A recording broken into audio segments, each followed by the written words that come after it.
Stage మీద ఉన్న పెద్దలు, ఎందుకంటే నాకు 15 నిమిషాలు ఇచ్చారు కాబట్టి నేను పేర్లు చదివి నా టైం వేస్ట్ చేసుకోదలుచుకోలేదు. నేను 2-3 విషయాలు మీతోటి స్పష్టం చేయాలనుకుంటున్నాను. మొట్టమొదట నేను ఒక చాలా రిమోట్ విలేజ్ నుంచి వచ్చిన వాడిని. చిన్నప్పుడు 2 జెండాలు పోయేది మా ఊరు నుంచి ఎన్నికలప్పుడు. 3 రంగుల జెండా, ఎర్ర జెండా. 65 ఆ ప్రాంతంలో. మేము మా అమ్మకి ఎర్ర చీర ఉండేది, అది చించి 3 రంగుల జెండా ముండమోపి జెండా, 1 రంగు జెండా వన్నెకాడు జెండా అని పాడాం.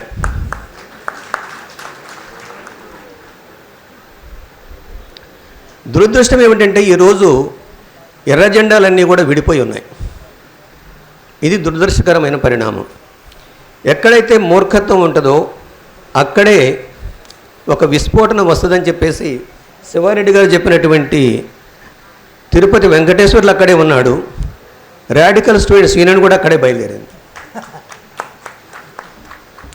నేను వెంకటేశ్వర్లకు వ్యతిరేకం కాదు, నేను ఏ దేవుడికి వ్యతిరేకం కాదు, ఏ దయ్యానికి వ్యతిరేకం కాదు. అయితే నన్ను ప్రభావితం చేసినటువంటి, యాక్చువల్గా మీ ముందు ఉండాల్సిన వాడిని కాదు నేను జెస్యూట్ సొసైటీ ఆఫ్ వరల్డ్కి ఒక ప్రీస్ట్ని కావాల్సిన వాడిని. నేను పెరిగింది చర్చిలో. లయోలా కాలేజీలో ఉన్నటువంటి జెస్యూట్ సొసైటీ ప్రీస్టులలో, సన్యాసుల్లో ఉన్నటువంటి కులతత్వం నన్ను అక్కడ నుంచి గెంటేసింది. గెంటేయలేదు, నేనే బయటకు వచ్చేసాను. ఈరోజు నేను 3 సంవత్సరాలకి కృతజ్ఞత చెప్పాలని అనుకుంటున్నాను. ఒకటి, ఈ సమావేశానికి రావడానికి ప్రధాన కారణం మీ అందరి ముఖాలు ఒకసారి చూద్దామని. మీరందరూ 78 నుంచి 82 వరకు ఎంతమంది ఉన్నారో నాకు తెలియదు. నేను నా 4 సంవత్సరాలు ఆర్ఎస్సీ జనరల్ సెక్రటరీగా ఉన్నాను. నా మిత్రుడు ఆజాద్, అదేవిధంగా గజ్జల గంగారాం, సరోజ, అనేక మంది. వీళ్ళందరినీ ఒక్కసారి మీ అందరి ముందు తలుచుకుందామని చెప్పేసి వచ్చాను. భగత్ సింగ్, చంద్రశేఖర్ ఆజాద్, జార్జి రెడ్డి, జంపాల చంద్రశేఖర్ ప్రసాద్, జార్జి రెడ్డి, అదేవిధంగా జనార్దన్, సూరపనేని జనార్దన్, అనేక మంది. నేను అనుకోవటం నాతోటి పనిచేసిన వాళ్ళు ఒక 50% కూడా లేరేమో, ఇప్పుడు బ్రతికి లేరేమో. అందరూ దుర్మార్గమైనటువంటి స్టేట్ యొక్క వయలెన్స్కి బలైపోయారని అనిపిస్తుంది. ఇక్కడ మనం గుర్తుపెట్టుకోవాల్సింది వస్తున్న మార్పులు. పులి అంజయ్య, కామిరెడ్డి పులి అంజన్న రమీజాబాయి కేసులో అడికిమెట్ పోలీస్ స్టేషన్ మీద దాడి చేసి బయటకు వచ్చినవాడు.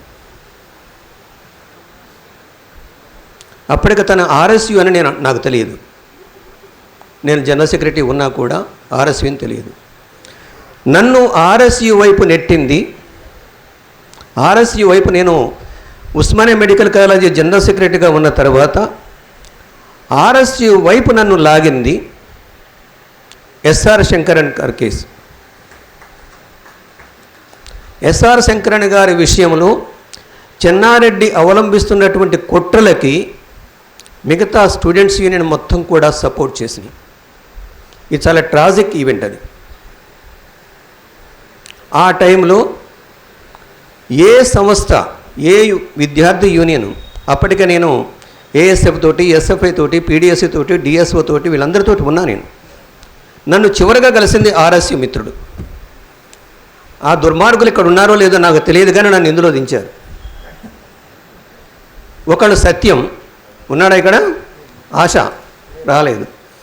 రెండోవాడు మా డాక్టర్ వేణుగోపాల్. ఆ దుర్మార్గులుంటే పట్టుకొని కొడదామనుకున్నా. ఎందుకంటే నేను బాబా అవుదాం అనుకున్నాను. అప్పుడే జిల్లెలమూడి అమ్మ మంత్రాలు పెట్టేసి బూడదిచ్చేసి బాగు చేస్తుంది. నేను ఎంబీబీఎస్ అయిపోయింది. అయిపోయిన తర్వాత నేను గుట్ట మీద ఒక టెంపుల్ కట్టుకున్నట్టే శుభ్రంగా నేను పెద్ద బాబా అని ఉన్నాను కదా, వాడెవడు ఉన్నారు కదా చాలామంది బాబాలు, అవుదాం అనుకున్నా. కానీ వీళ్ళు నన్ను మర్చారు. చెరబండరాజు గారు రాసినటువంటి ఒక పుస్తకం ఉంది, అది నేను చదివి ఆ పెద్ద మనిషిని కలవాలనుకున్నాం. మా అదృష్టం ఏంటంటే మేమిద్దరం రాడికల్ ఉద్యమంలో అనేక జిల్లాలు తిరిగాం కలిసి. ఆయన ఎంత స్వామిడంటే, సార్ మీ విషయం మాట్లాడుకుంటే ఉంటే బాగుండేది కదా అంటే, అట్లనే Gopi, okay I will correct అనేవాడు. అంత స్వామిడు ఆయన. మిత్రులారా, మనం ఈరోజు ఫేస్ చేస్తున్నాం. శివారెడ్డి గారు చెప్పారు,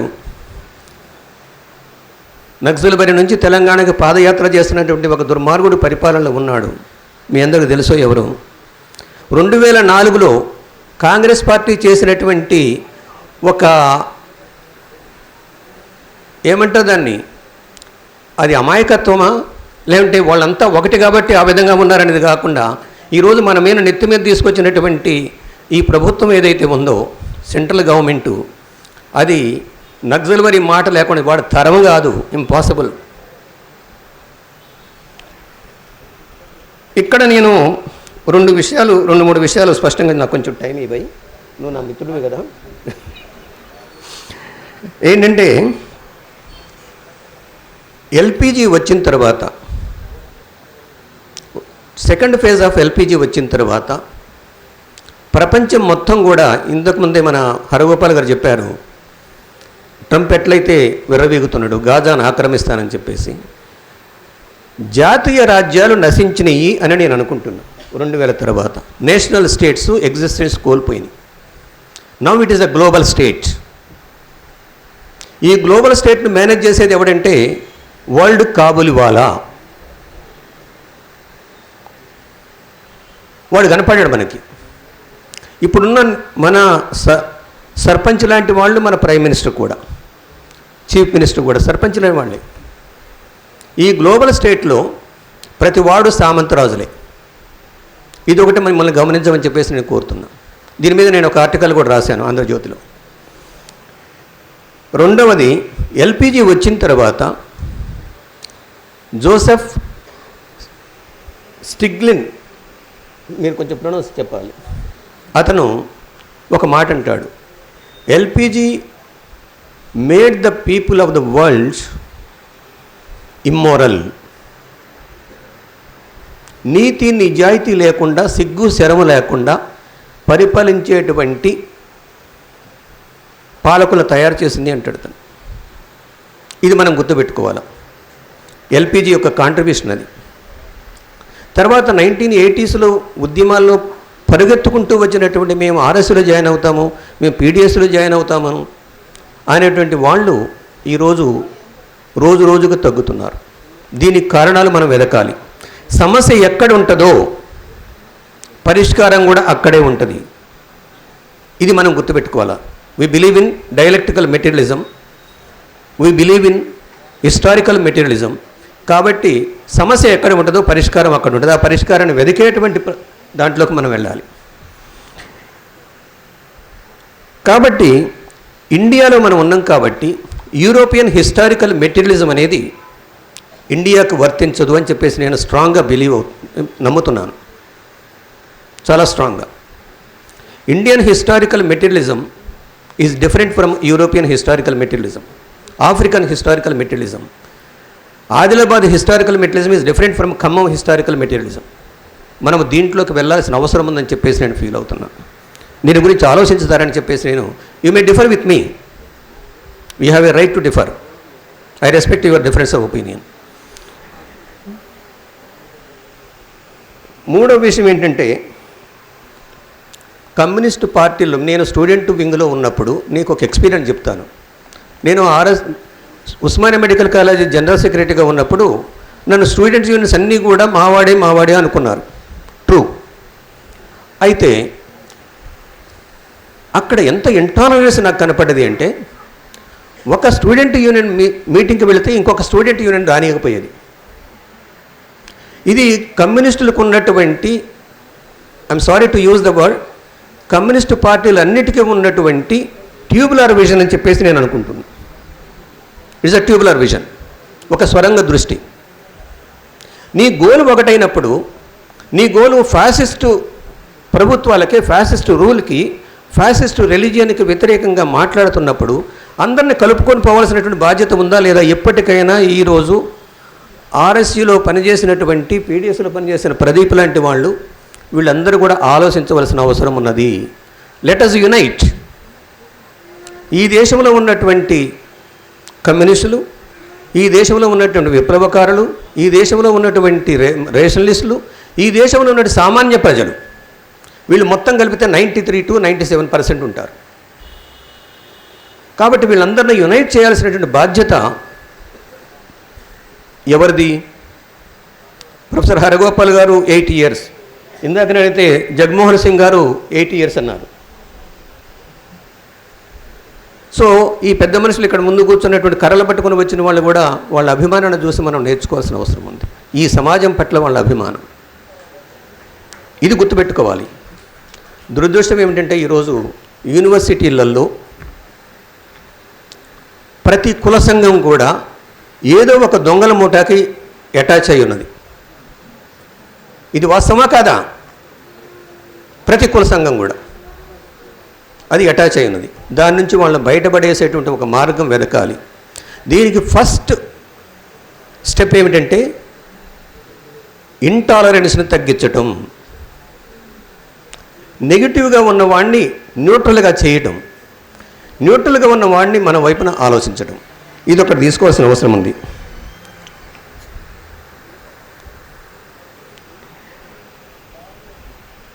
ఇక లాస్ట్లో టైం అయిపోయింది అన్నది కాలేదు, అయిపోయింది. సో లాస్ట్లో నేను చెప్పదలుచుకుంది ఏంటంటే, ఇవన్నీ సమస్యలే.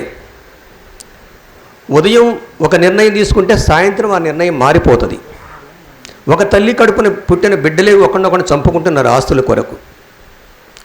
ఇటువంటి ఒక సమాజంలో మనం బ్రతుకుతున్నాం. కాబట్టి ఈ ఇమ్మోరల్ సొసైటీ నుంచి ఒక మోరాలిటీ ఉన్నటువంటి సొసైటీలోకి మనం ప్రయాణించాల్సినటువంటి అవసరం ఉంది. దాని బాధ్యత ఎవరు తీసుకుంటారు? ఇది ఏ రూపంలో తీసుకుంటారు? 80sలో మేము పోలీస్ స్టేషన్ మీద బాంబులు వేసినట్టు, లేకపోతే జమాయి ఉస్మానియా రైల్వే స్టేషన్ తగలబెట్టినట్టు ఇప్పుడు చేయటం సాధ్యం కాదు.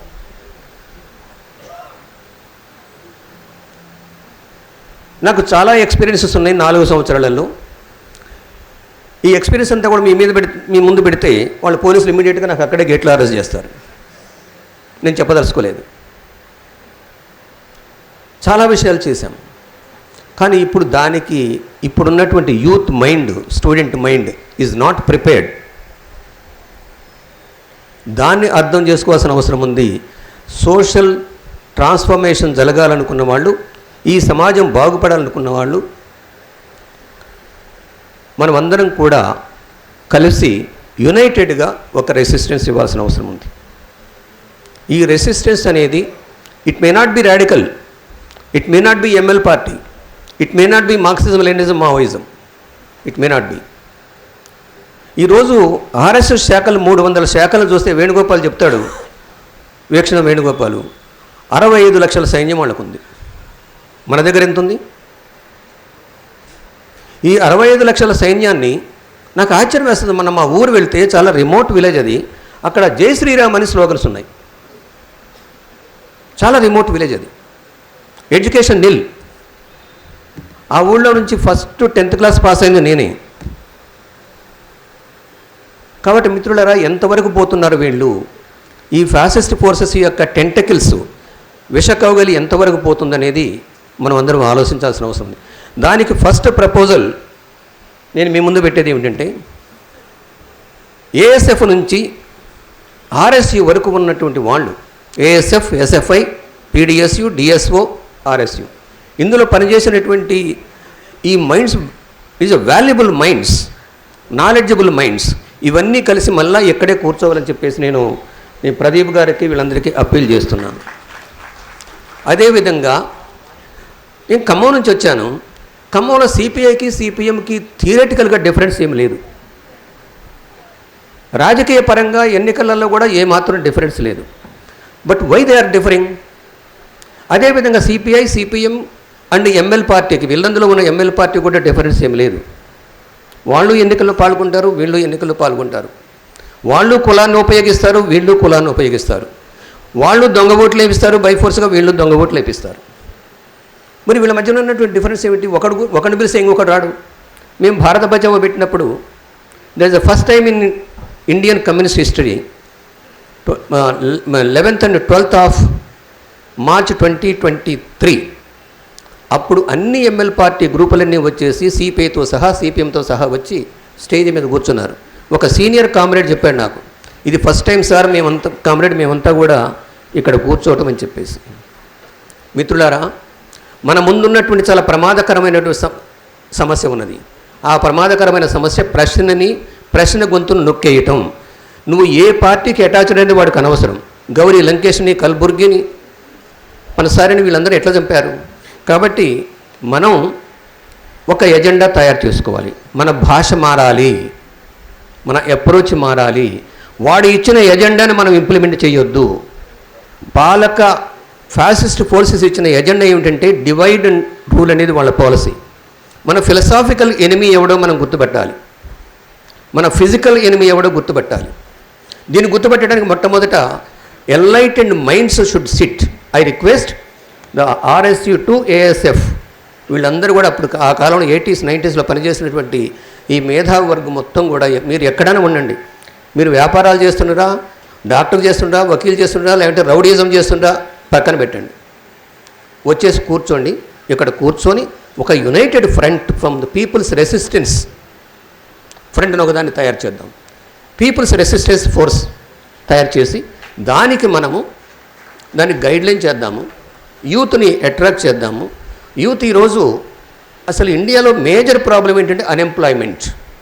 ఈ అన్ఎంప్లాయ్మెంట్ అనేది వాడు ప్రక్కన పెట్టేసి ఏది వికసిత భారత్, విశాల భారత్, సబ్కా భారత్ అని మాట్లాడుతున్నాడు. సో దీన్ని మనం గుర్తుపెట్టుకొని, స్టేట్ పవర్ వాళ్ళకు వచ్చింది, స్ట్రీట్ పవర్ వాళ్ళ చేతిలో ఉంది. స్ట్రీట్ పవర్ తోటి వాళ్ళు మన ఎక్కడైనా చంపేసేయచ్చు, దానికి సిద్ధంగా అండి. నేను చివరికి చెప్పాను ఒకసారి ఒక ప్రెస్ మీట్లో, ఒక NIA క్యాండిడేట్ నా దగ్గరకు వస్తే, DSP మీరు ఏం చేస్తారు నన్ను, 20 సంవత్సరంలోనే ఏజ్లోనే నా ఏం బేకలేదు, ఇప్పుడేం బిగుతారు మీరన్నా, ఇప్పుడు నాకు 74, ఇప్పుడేం చేస్తారు నన్ను? రెండు విషయాలు మీ చేతిలో ఉన్నాయి. ఒకటి నన్ను స్ట్రీట్లో బజార్లో చంపటం, లేకపోతే జైల్లో పెట్టడం. మిమ్మల్ని జైల్లో పెట్టడం అన్నాడు. ఎందుకంటే మీరు అక్కడికి వచ్చి ఆర్గనైజ్ చేస్తారు, మీరు జైల్లో పెట్టమన్నారు. సో మిత్రులారా, లెట్ అస్ యునైట్. ఈ ఫ్యాసిస్ట్ ఫోర్సెస్ని, ఈ దుర్మార్గమైనటువంటి రౌడీ మోకల్ని అడ్డుకోవాలంటే 80sలో ఈ సంఘాలని ఏది మన స్టూడెంట్ వింగ్స్ అన్నీ కూడా ఏ విధంగా పనిచేసినాయో దానికి ఒక ఆక్సిజన్ ఇవ్వడానికి మనం ప్రయత్నిద్దామని చెప్పేసి నాకు ఈ అవకాశం ఇచ్చినందుకు మీ అందరికీ ధన్యవాదాలు చెప్తూ,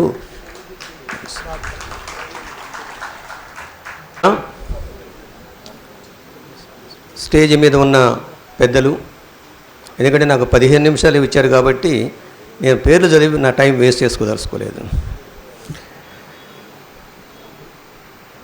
నేను 2-3 విషయాలు మీతోటి స్పష్టం చేయాలనుకుంటున్నాను. మొట్టమొదట, నేను ఒక చాలా రిమోట్ విలేజ్ నుంచి వచ్చిన వాడిని. చిన్నప్పుడు 2 జెండాలు పోయేది మా ఊరు నుంచి ఎన్నికలప్పుడు. 3 రంగుల జెండా, ఎర్ర జెండా. 65 ఆ ప్రాంతంలో. మేము, మా అమ్మకి ఎర్ర చీర ఉండేది, అది చించి 3 రంగుల జెండా, ముండమోపి జెండా, 1 రంగు జెండా, వన్నెకాడు జెండా అని పాడాం.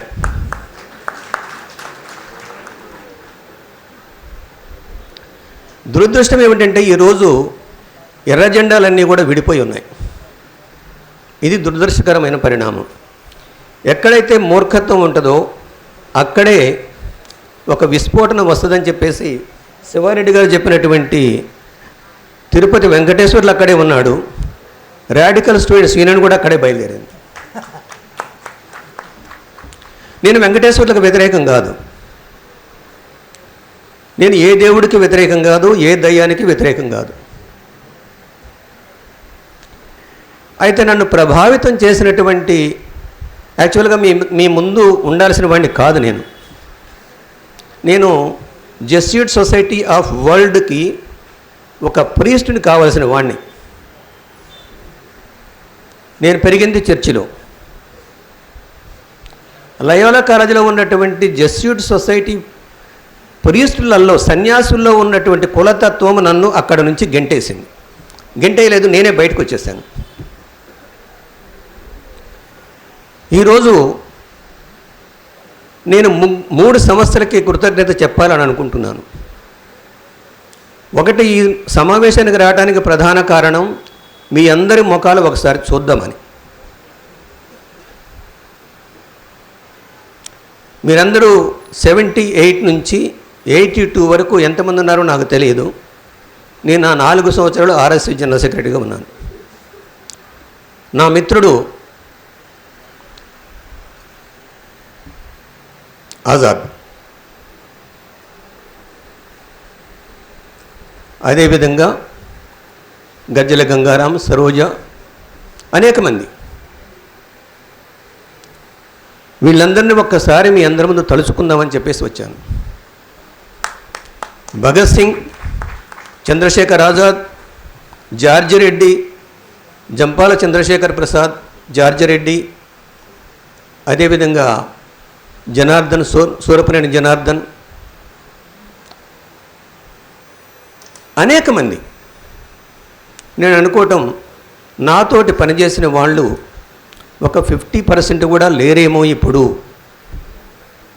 బ్రతికి లేరేమో. అందరూ దుర్మార్గమైనటువంటి స్టేట్ యొక్క వయలెన్స్కి బలైపోయారు అని అనిపిస్తుంది. ఇక్కడ మనం గుర్తుపెట్టుకోవాల్సింది వస్తున్న మార్పులు. పులి అంజయ్య, కామిరెడ్డి పులి అంజన్న రమీజాబాయి కేసులో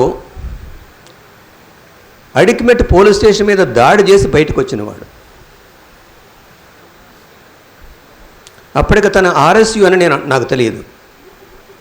నేను జనరల్ సెక్రటరీ ఉన్నా కూడా ఆర్ఎస్యు అని తెలియదు. నన్ను ఆర్ఎస్యు వైపు నెట్టింది. ఆర్ఎస్యు వైపు నేను ఉస్మానియా మెడికల్ కాలేజీ జనరల్ సెక్రటరీగా ఉన్న తర్వాత ఆర్ఎస్యు వైపు నన్ను లాగింది ఎస్ఆర్ శంకరన్ గారి కేసు. ఎస్ఆర్ శంకరన్ గారి విషయంలో చెన్నారెడ్డి అవలంబిస్తున్నటువంటి కుట్రలకి మిగతా స్టూడెంట్స్ యూనియన్ మొత్తం కూడా సపోర్ట్ చేసింది. ఇది చాలా ట్రాజిక్ ఈవెంట్. అది ఆ టైంలో ఏ సంస్థ, ఏ విద్యార్థి యూనియన్, అప్పటికే నేను ఏఎస్ఎఫ్ తోటి, ఎస్ఎఫ్ఐ తోటి, పీడిఎస్సి తోటి, డిఎస్ఓ తోటి, వీళ్ళందరితోటి ఉన్నా. నన్ను చివరిగా కలిసింది ఆర్ఎస్యు మిత్రుడు. ఆ దుర్మార్గులు ఇక్కడ ఉన్నారో లేదో నాకు తెలియదు, కానీ నన్ను ఇందులో దించారు. ఒకళ్ళు సత్యం ఉన్నాడా ఇక్కడ, ఆశ రాలేదు. రెండోవాడు మా డాక్టర్ వేణుగోపాల్. ఆ దుర్మార్గులుంటే పట్టుకొని కొడదాం అనుకున్నా. ఎందుకంటే నేను బాబా అవుదాం అనుకున్నాను. అప్పుడే జిల్లెలమూడి అమ్మ మంత్రాలు పెట్టేసి బూడదిచ్చేసి బాగు చేస్తుంది. నేను ఎంబీబీఎస్ అయిపోయింది. అయిపోయిన తర్వాత నేను గుట్ట మీద ఒక టెంపుల్ కట్టుకున్నట్టయితే శుభ్రంగా నేను పెద్ద బాబాని అయి ఉన్నాను కదా. వాడెవడు ఉన్నారు కదా చాలామంది బాబాలు, అవుదాం అనుకున్నా. కానీ వీళ్ళు నన్ను మర్చారు. చెరబండరాజు గారు రాసినటువంటి ఒక పుస్తకం ఉంది. అది నేను చదివి ఆ పెద్ద మనిషిని కలవాలనుకున్నాం. మా అదృష్టం ఏంటంటే మేమిద్దరం రాడికల్ ఉద్యమంలో అనేక జిల్లాలు తిరిగాం కలిసి. ఆయన ఎంత స్వామిడు అంటే, సార్ మీ విషయం మాట్లాడుకుంటే ఉంటే బాగుండేది కదా అంటే, అట్లనే Gopi, okay I will correct అనేవాడు. అంత స్వామిడు ఆయన. మిత్రులారా, మనం ఈరోజు ఫేస్ చేస్తున్నాం. శివారెడ్డి గారు చెప్పారు, నక్సల్బరి నుంచి తెలంగాణకి పాదయాత్ర చేస్తున్నటువంటి ఒక దుర్మార్గుడు పరిపాలనలో ఉన్నాడు. మీ అందరికీ తెలుసో ఎవరు. 2004లో కాంగ్రెస్ పార్టీ చేసినటువంటి ఒక ఏమంటారు దాన్ని, అది అమాయకత్వమా లేదంటే వాళ్ళంతా ఒకటి కాబట్టి ఆ విధంగా ఉన్నారనేది కాకుండా, ఈరోజు మన మీద నెత్తి మీద తీసుకొచ్చినటువంటి ఈ ప్రభుత్వం ఏదైతే ఉందో సెంట్రల్ గవర్నమెంటు, అది నక్సల్బరీ మాట లేకుండా వాడు తరం కాదు, ఇంపాసిబుల్. ఇక్కడ నేను రెండు మూడు విషయాలు స్పష్టంగా, నాకు కొంచెం టైం ఇవ్వయి, నువ్వు నా మిత్రుడివి కదా. ఏంటంటే ఎల్పిజి వచ్చిన తర్వాత, సెకండ్ ఫేజ్ ఆఫ్ ఎల్పిజి వచ్చిన తర్వాత ప్రపంచం మొత్తం కూడా, ఇంతకుముందే మన హరగోపాల్ గారు చెప్పారు, ట్రంప్ ఎట్లయితే విర్రవీగుతున్నాడు గాజాను ఆక్రమిస్తానని చెప్పేసి, జాతీయ రాజ్యాలు నశించినవి అని నేను అనుకుంటున్నాను. 2000 తర్వాత నేషనల్ స్టేట్స్ ఎగ్జిస్టెన్స్ కోల్పోయినాయి. Now it is a global state. ఈ గ్లోబల్ స్టేట్ను మేనేజ్ చేసేది ఎవడంటే వరల్డ్ కాబూలివాలా. వాడు కనపడాడు మనకి. ఇప్పుడున్న మన సర్పంచ్ లాంటి వాళ్ళు మన ప్రైమ్ మినిస్టర్ కూడా, చీఫ్ మినిస్టర్ కూడా సర్పంచ్ లాంటి వాళ్ళే. ఈ గ్లోబల్ స్టేట్లో ప్రతి వాడు సామంతరాజులే. ఇది ఒకటి మిమ్మల్ని గమనించమని చెప్పేసి నేను కోరుతున్నా. దీని మీద నేను ఒక ఆర్టికల్ కూడా రాశాను ఆంధ్రజ్యోతిలో. రెండవది, ఎల్పిజి వచ్చిన తర్వాత జోసెఫ్ స్టిగ్లిన్, మీరు కొంచెం ప్రొనౌన్స్ చెప్పాలి, అతను ఒక మాట అంటాడు, LPG made the people of the world immoral. నీతి నిజాయితీ లేకుండా, సిగ్గు శరము లేకుండా పరిపాలించేటువంటి పాలకులు తయారు చేసింది అంటాడు తను. ఇది మనం గుర్తుపెట్టుకోవాలి. ఎల్పిజి యొక్క కాంట్రిబ్యూషన్ అది. తర్వాత 1980sలో ఉద్యమాల్లో పరిగెత్తుకుంటూ వచ్చినటువంటి మేము ఆర్ఎస్లో జాయిన్ అవుతాము, మేము పీడిఎస్లో జాయిన్ అవుతాము అనేటువంటి వాళ్ళు ఈరోజు రోజు రోజుకు తగ్గుతున్నారు. దీనికి కారణాలు మనం వెతకాలి. సమస్య ఎక్కడ ఉంటుందో పరిష్కారం కూడా అక్కడే ఉంటుంది. ఇది మనం గుర్తుపెట్టుకోవాలా. We believe in dialectical materialism, we believe in historical materialism. కాబట్టి సమస్య ఎక్కడ ఉంటుందో పరిష్కారం అక్కడ ఉంటుంది. ఆ పరిష్కారాన్ని వెతికేటువంటి దాంట్లోకి మనం వెళ్ళాలి. కాబట్టి ఇండియాలో మనం ఉన్నాం కాబట్టి యూరోపియన్ హిస్టారికల్ మెటీరియలిజం అనేది ఇండియాకు వర్తించదు అని చెప్పేసి నేను స్ట్రాంగ్గా నమ్ముతున్నాను, చాలా స్ట్రాంగ్గా. Indian historical materialism is different from European historical materialism, African historical materialism. Adilabad historical materialism is different from Khammam historical materialism. మనం దీంట్లోకి వెళ్ళాల్సిన అవసరం ఉందని చెప్పేసి నేను ఫీల్ అవుతున్నాను. దీని గురించి ఆలోచించుతారని చెప్పేసి నేను, you may differ with me, you have a right to differ, I respect your difference of opinion. మూడో విషయం ఏంటంటే, కమ్యూనిస్ట్ పార్టీలో నేను స్టూడెంట్ వింగ్లో ఉన్నప్పుడు నీకు ఒక ఎక్స్పీరియన్స్ చెప్తాను. నేను ఉస్మానియా మెడికల్ కాలేజీ జనరల్ సెక్రటరీగా ఉన్నప్పుడు నన్ను స్టూడెంట్స్ యూనియన్స్ అన్నీ కూడా మావాడే అనుకున్నారు. ట్రూ. అయితే అక్కడ ఎంత ఇంటాలరెన్స్ నాకు కనపడ్డది అంటే, ఒక స్టూడెంట్ యూనియన్ మీటింగ్కి వెళితే ఇంకొక స్టూడెంట్ యూనియన్ రానియకపోయేది. ఇది కమ్యూనిస్టులకు ఉన్నటువంటి, I'm sorry to use the word, communist పార్టీలు అన్నిటికీ ఉన్నటువంటి ట్యూబులర్ విజన్ అని చెప్పేసి నేను అనుకుంటున్నాను. ఇట్స్ అ ట్యూబులర్ విజన్, ఒక స్వరంగ దృష్టి. నీ గోలు ఒకటైనప్పుడు, నీ గోలు ఫ్యాసిస్టు ప్రభుత్వాలకే, ఫ్యాసిస్టు రూల్కి, ఫ్యాసిస్టు రిలీజియన్కి వ్యతిరేకంగా మాట్లాడుతున్నప్పుడు అందరిని కలుపుకొని పోవాల్సినటువంటి బాధ్యత ఉందా లేదా? ఎప్పటికైనా ఈరోజు ఆర్ఎస్యూలో పనిచేసినటువంటి, పీడిఎస్లో పనిచేసిన ప్రదీప్ లాంటి వాళ్ళు, వీళ్ళందరూ కూడా ఆలోచించవలసిన అవసరం ఉన్నది. Let us unite. ఈ దేశంలో ఉన్నటువంటి కమ్యూనిస్టులు, ఈ దేశంలో ఉన్నటువంటి విప్లవకారులు, ఈ దేశంలో ఉన్నటువంటి రేషనలిస్టులు, ఈ దేశంలో ఉన్నటువంటి సామాన్య ప్రజలు, వీళ్ళు మొత్తం కలిపితే 93 to 97% ఉంటారు. కాబట్టి వీళ్ళందరినీ యునైట్ చేయాల్సినటువంటి బాధ్యత ఎవరిది? ప్రొఫెసర్ హరగోపాల్ గారు 8 years, ఇందాకనైతే జగన్మోహన్ సింగ్ గారు 8 years అన్నారు. సో ఈ పెద్ద మనుషులు ఇక్కడ ముందు కూర్చున్నటువంటి కర్రలు పట్టుకుని వచ్చిన వాళ్ళు కూడా వాళ్ళ అభిమానాన్ని చూసి మనం నేర్చుకోవాల్సిన అవసరం ఉంది. ఈ సమాజం పట్ల వాళ్ళ అభిమానం, ఇది గుర్తుపెట్టుకోవాలి. దురదృష్టం ఏమిటంటే ఈరోజు యూనివర్సిటీలలో ప్రతి కుల సంఘం కూడా ఏదో ఒక దొంగల మూటకి అటాచ్ అయి ఉన్నది. ఇది వాస్తవమా కాదా? ప్రతికూల సంఘం కూడా అది అటాచ్ అయి ఉన్నది. దాని నుంచి వాళ్ళని బయటపడేసేటువంటి ఒక మార్గం వెతకాలి. దీనికి ఫస్ట్ స్టెప్ ఏమిటంటే ఇంటాలరెన్స్ని తగ్గించటం, నెగిటివ్గా ఉన్నవాడిని న్యూట్రల్గా చేయటం, న్యూట్రల్గా ఉన్నవాడిని మన వైపున ఆలోచించడం, ఇది ఒకటి తీసుకోవాల్సిన అవసరం ఉంది.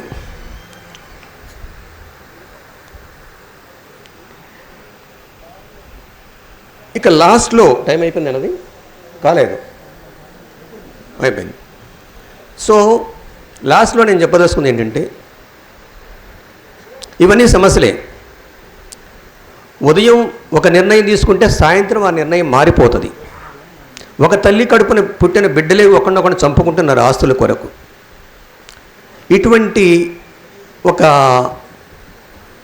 సమాజంలో మనం బ్రతుకుతున్నాం. కాబట్టి ఈ ఇమ్మోరల్ సొసైటీ నుంచి ఒక మోరాలిటీ ఉన్నటువంటి సొసైటీలోకి మనం ప్రయాణించాల్సినటువంటి అవసరం ఉంది. దాని బాధ్యత ఎవరు తీసుకుంటారు? ఇది ఏ రూపంలో తీసుకుంటారు? 80sలో మేము పోలీస్ స్టేషన్ మీద బాంబులు వేసినట్టు, లేకపోతే జమాయి ఉస్మానియా రైల్వే స్టేషన్ తగలబెట్టినట్టు ఇప్పుడు చేయటం సాధ్యం కాదు.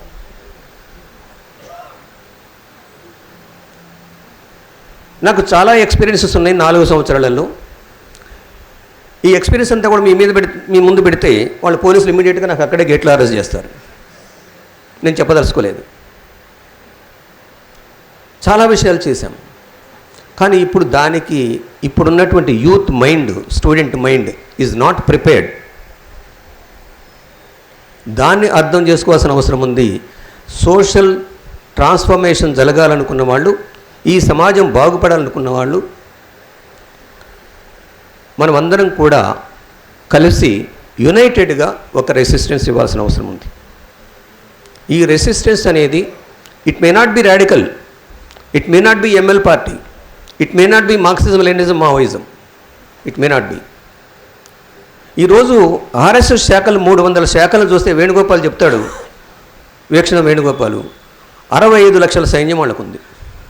మన దగ్గర ఎంత ఉంది? ఈ 65 లక్షల సైన్యాన్ని నాకు ఆశ్చర్యం వేస్తుంది. మనం మా ఊరు వెళ్తే చాలా రిమోట్ విలేజ్ అది, అక్కడ జై శ్రీరామ్ అని స్లోగన్స్ ఉన్నాయి. చాలా రిమోట్ విలేజ్ అది, ఎడ్యుకేషన్ నిల్. ఆ ఊళ్ళో నుంచి ఫస్ట్ 10th క్లాస్ పాస్ అయింది నేనే. కాబట్టి మిత్రులారా, ఎంతవరకు పోతున్నారు వీళ్ళు? ఈ ఫ్యాసిస్ట్ ఫోర్సెస్ యొక్క టెంటకిల్స్, విషకౌగలి ఎంతవరకు పోతుందనేది మనం అందరం ఆలోచించాల్సిన అవసరం ఉంది.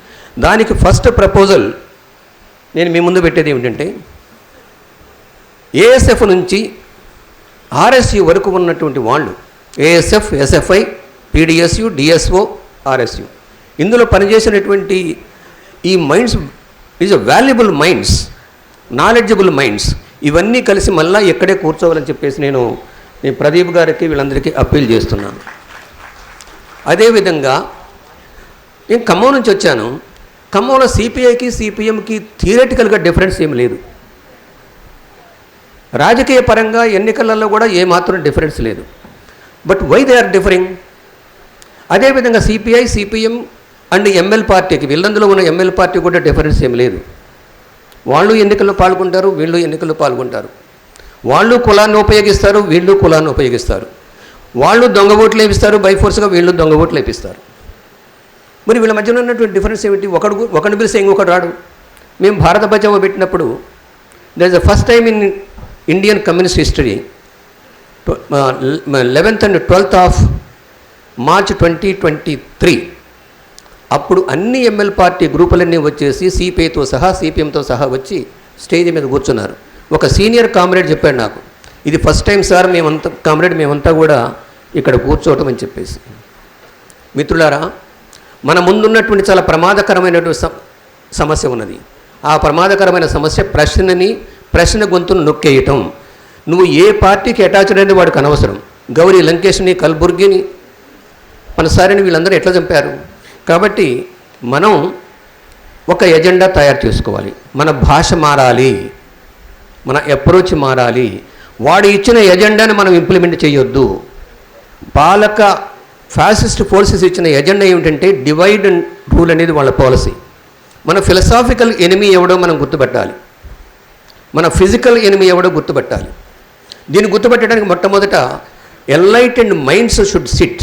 I request the RSU to ASF వీళ్ళందరూ కూడా అప్పుడు ఆ కాలంలో 80s 90sలో పనిచేసినటువంటి ఈ మేధావి వర్గం మొత్తం కూడా, మీరు ఎక్కడైనా ఉండండి, మీరు వ్యాపారాలు చేస్తున్నారా, డాక్టర్ చేస్తుండ్రా, వకీలు చేస్తుండ్రా, లేదంటే రౌడీజం చేస్తుండ్రా, పక్కన పెట్టండి, వచ్చేసి కూర్చోండి. ఇక్కడ కూర్చొని ఒక united front from the people's resistance ఫ్రంట్ని ఒకదాన్ని తయారు చేద్దాం. పీపుల్స్ రెసిస్టెన్స్ ఫోర్స్ తయారు చేసి దానికి మనము దానికి గైడ్లైన్ చేద్దాము, యూత్ని అట్రాక్ట్ చేద్దాము. యూత్ ఈరోజు అసలు ఇండియాలో మేజర్ ప్రాబ్లం ఏంటంటే అన్ఎంప్లాయ్మెంట్. ఈ అన్ఎంప్లాయ్మెంట్ అనేది వాడు ప్రక్కన పెట్టేసి ఏది వికసిత భారత్, విశాల భారత్, సబ్కా భారత్ అని మాట్లాడుతున్నాడు. సో దీన్ని మనం గుర్తుపెట్టుకొని, స్టేట్ పవర్ వాళ్ళకు వచ్చింది, స్ట్రీట్ పవర్ వాళ్ళ చేతిలో ఉంది. స్ట్రీట్ పవర్ తోటి వాళ్ళు మన ఎక్కడైనా చంపేసేయచ్చు, దానికి సిద్ధంగా అండి. నేను చివరికి చెప్పాను ఒకసారి ఒక ప్రెస్ మీట్లో, ఒక NIA క్యాండిడేట్ నా దగ్గరకు వస్తే, DSP మీరు ఏం చేస్తారు నన్ను, 20 సంవత్సరంలోనే ఏజ్లోనే నా ఏం బేకలేదు, ఇప్పుడేం బిగుతారు మీరన్నా, ఇప్పుడు నాకు 74, ఇప్పుడేం చేస్తారు నన్ను, రెండు విషయాలు మీ చేతిలో ఉన్నాయి. ఒకటి నన్ను స్ట్రీట్లో బజార్లో చంపటం, లేకపోతే జైల్లో పెట్టడం. మిమ్మల్ని జైల్లో పెట్టడం అన్నాడు. ఎందుకంటే మీరు అక్కడికి వచ్చి ఆర్గనైజ్ చేస్తారు, మీరు జైల్లో పెట్టమన్నారు. సో మిత్రులారా, లెట్ అస్ యునైట్. ఈ ఫ్యాసిస్ట్ ఫోర్సెస్ని, ఈ దుర్మార్గమైనటువంటి రౌడీ మోకల్ని అడ్డుకోవాలంటే 80sలో ఈ సంఘాలని ఏది మన స్టూడెంట్ వింగ్స్ అన్నీ కూడా ఏ విధంగా పనిచేసినాయో దానికి ఒక ఆక్సిజన్ ఇవ్వడానికి మనం ప్రయత్నిద్దామని చెప్పేసి నాకు ఈ అవకాశం ఇచ్చినందుకు మీ అందరికీ ధన్యవాదాలు చెప్తూ